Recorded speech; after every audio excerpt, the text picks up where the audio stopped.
Bienvenue dans ce nouveau décryptage. Aujourd'hui, on s'attaque à un mécanisme biologique absolument fascinant. Et pour bien le comprendre, on va utiliser une double métaphore. Imaginons d'un côté le voyage héroïque et semé d'embûches d'un être microscopique qui lutte littéralement pour sa survie. Et de l'autre côté, imaginons une usine chimique ultra spécialisée qui tourne à plein régime. Eh bien, c'est très exactement ce qui se passe lors de la folliculogénèse et dans la fonction endocrine de l'ovaire. Le but aujourd'hui, c'est de voir comment cette toute petite structure microscopique réussit l'exploit de devenir le chef d'orchestre de tout un système, influençant notre fertilité, notre niveau d'énergie et marquant même de grandes étapes comme la ménopause. Allez, on plonge directement dans le vif du sujet avec un chiffre qui donne tout simplement le vertige. Faut bien se rendre compte que sur la totalité des follicules primordiaux qui sont présents au tout début, un pourcentage écrasant de 99,9% va dégénérer. Il meurt via un processus de mort cellulaire programmée qu'on appelle l'apoptose.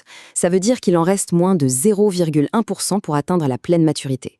C'est une véritable course pour la survie, une sélection impitoyable à l'échelle cellulaire. Alors, pour bien suivre cette épopée, voici notre plan d'attaque très rapidement. 1. L'incroyable voyage du follicule. 2. Les stades de développement. 3. Le follicule de De Graaf. 4. L'usine hormonale ovarienne. 5. La biosynthèse des oestrogènes. Et on terminera par le point 6, l'action des hormones sexuelles. On attaque donc avec notre première partie, l'incroyable voyage du follicule. Posons tout de suite les bases. La folliculogénèse, en fait, c'est le processus complet qui dicte le destin d'un follicule. Soit il se développe jusqu'au bout, soit il régresse. Et ce qu'il est indispensable de garder en tête, c'est que l'ovogénèse, c'est-à-dire le développement de l'ovocyte en lui-même, et la folliculogénèse sont deux phénomènes profondément intriqués. C'est impossible de les séparer, l'un a absolument besoin de l'environnement nourricier et protecteur de l'autre pour exister. Ce qui nous amène à notre deuxième partie, les stades de développement.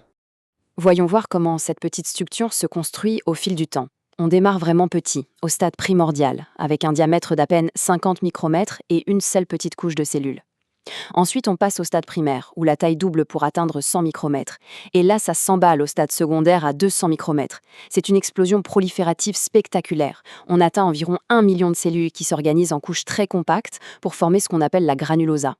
Enfin, on a le stade tertiaire qui est marqué par l'apparition de petites cavités remplies de liquide qui vont fusionner pour former l'antrum.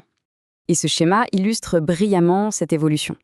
En regardant cette progression, on distingue très clairement les nouvelles couches anatomiques qui viennent s'ajouter. Juste autour de l'ovocyte, on a la zone pellucide. Ensuite, on voit cette granulosa bien épaisse dont on vient de parler.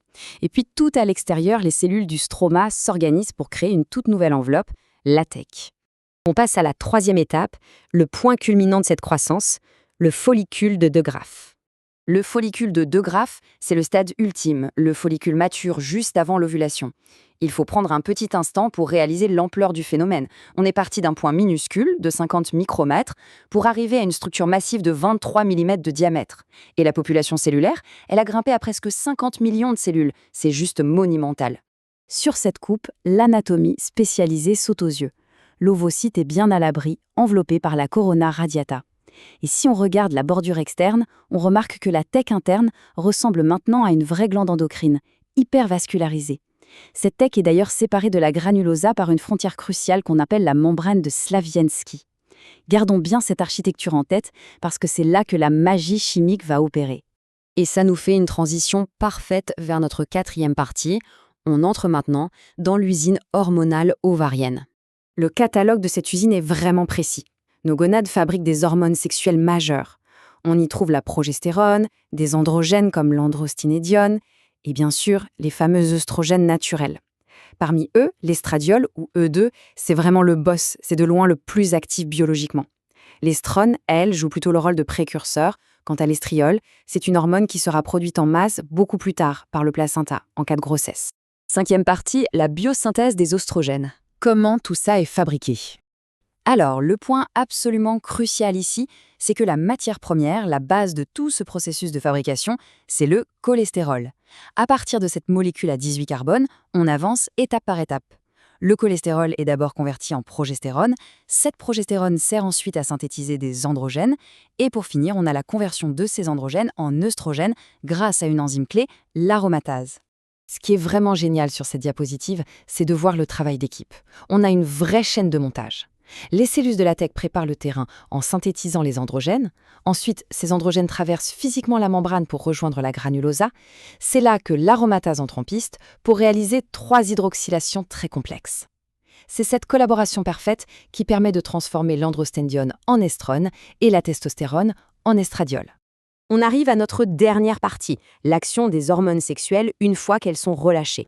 Il faut savoir que la logistique de transport dans le sang est millimétrée. Les œstrogènes ne se baladent pas tout seuls, ils ont besoin de véhicules de transport, comme l'albumine ou la SHBG, qui est produite massivement par le foie.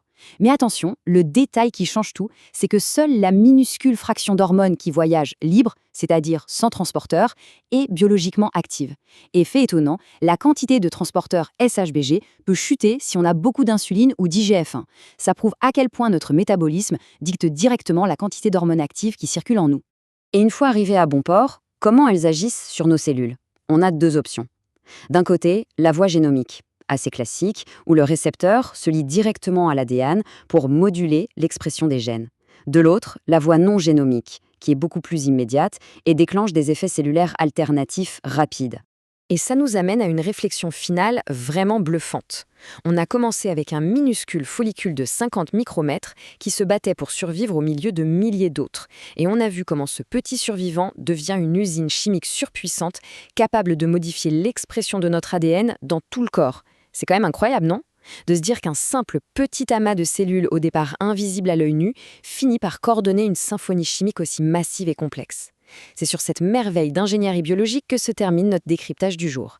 À très vite pour de nouvelles découvertes.